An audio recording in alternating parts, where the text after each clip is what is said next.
sa serbisyo dito sa ating distrito. Hindi pa sila doon natigil.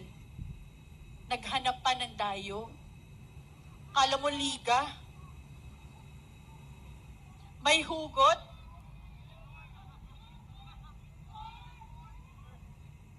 Tatayo ka dito sa aming lungsod. Tatayo ka sa aming distrito. Wala ka naman na ambag sa mga buhay ng aming mga kadistrito. Para bastusin, para siraan ang aming congressman naglilingkod ng tapat at totoo na walang pinipiling panahon. At para sa mga tao na hinayaan sa kanilang entablado tumayo ang isang bastos at walang respeto, tama lang na hindi ka naging presidente ng Pilipinas.